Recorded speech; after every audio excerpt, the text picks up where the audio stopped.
Hey guys, it's me again, Eric here at Mountaintop 9, and tonight I want to talk about a movie called Cannibal Man from 1972. Now this is a movie that I just watched for the first time recently, and man was I impressed. You know, Blue Underground put this out on DVD back in 2007, and I just totally missed the boat on it. I didn't even notice it when it came out, and part of the reason is I think it has a very drab, boring cover. Let me tell you right now. This is the cover on the release, right here. Alright? It's just got a still from the movie of a scene where a guy gets a meat cleaver to the face. Now, hey, that's pretty cool in the movie. You know, anytime you watch a horror flick and someone gets a fucking meat cleaver to their face, that's gonna make you stand to attention. But when you just, slap that as your fucking cover and you don't do any original artwork or anything to really entice people, this just doesn't do the goddamn trick. So I totally missed the boat on this release when it first came out, but I gotta say, what a cool fucking movie.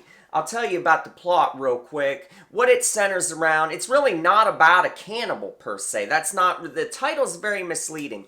This is a movie that really predates stuff, like Maniac and Nightmare and so on and so forth. Don't Go in the House, because it's a movie that centers around a guy who's, killing people. It's a character study of sorts.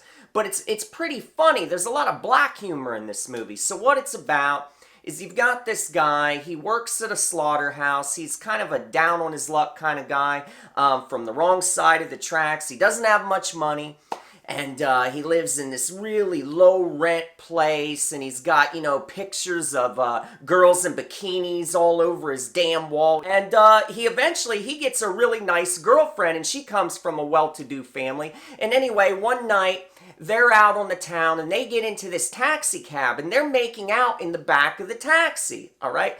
And the driver of the cab, he doesn't like this shit. He thinks they're acting like a couple fucking heathens. He doesn't want people making out in the back of his fucking cab.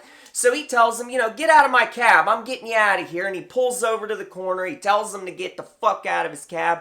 And well, they have a problem with this. Of course, no one wants to be dropped off in the middle of nowhere. And so, our lead character, Marcos, he refuses to pay. He tells the taxi driver, he says, well, you didn't take us to our destination, so I'm not paying the fucking fare. I don't care if it's only $3.50, I'm not paying it. Well, this little taxi cab driver, he gets very fucking flustered, and he goes about and he, knees our lead character in the groin, and then he starts slapping the shit out of his fucking girlfriend. Well, our lead character, Marcos, he ain't taking that shit. He grabs a big, piece of, like a big stone, and he just slams it on the taxi driver's head, knocking him to the ground and killing him, basically. Now, this sets up the action of the rest of the movie, because basically what happens is Marcos is never a guy that intended to be a serial killer or anything like that. It's just, as misfortune would have it, he has to keep covering up for this first murder that happens. His girlfriend, the next day, she's like, I want to go, to the authorities. Let's go down to the cops. Let's tell them what happened. Let's explain this shit. And Marcos is like, no, I ain't fucking doing that. Do you know what they'll do to me? They'll throw me away. They'll put me in a cage and throw away the key. Well, she insists. So what does Marcos do? He has to kill his girlfriend. And after he kills her, he takes her body and he puts it in his bedroom and just slides it under his bed. Well, next thing that happens, his brother comes home. His brother finds out that he killed the girlfriend.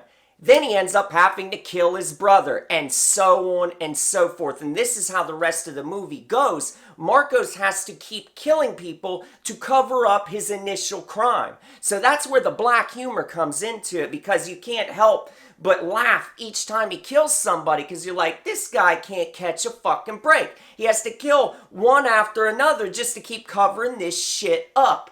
Now, let me tell you about some good qualities of this film. Already, it's got a darkly humorous plot, how he's killing one person after another. It's got some good gore for the time. I mean, some blood is thrown around here and there. You get a throat slitting in one part. You know, you get a meat cleaver to the face. So this movie isn't shy about throwing around the blood, but it's also pretty macabre in nature because as he accumulates bodies, as Marcos continues to kill, he just keeps storing them back in his bedroom and he lays them on his bed. And it's just a pretty morbid scene how these bodies continue to pile up.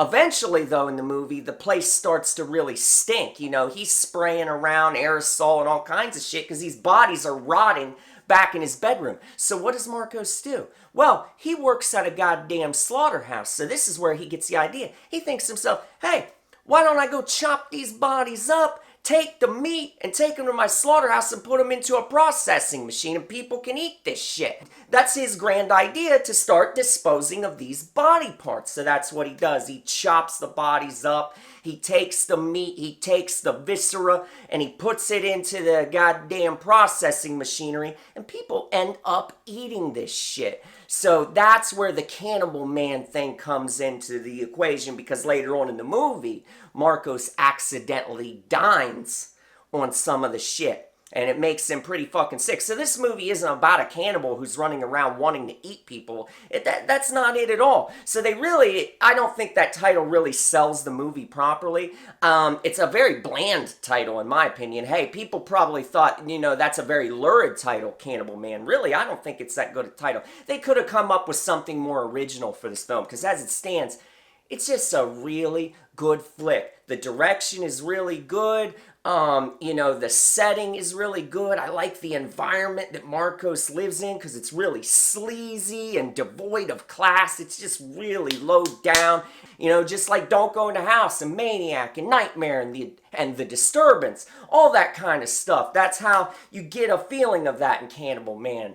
Just a very entertaining movie. I really like this one. As I said, you can pick it up from Blue Underground, put it out on DVD. Don't hesitate to catch this movie if you can. Once again, it's Cannibal Man from 1972.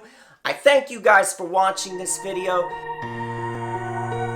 Please check this movie out real soon and give this video a like if you... I'll be seeing you guys again.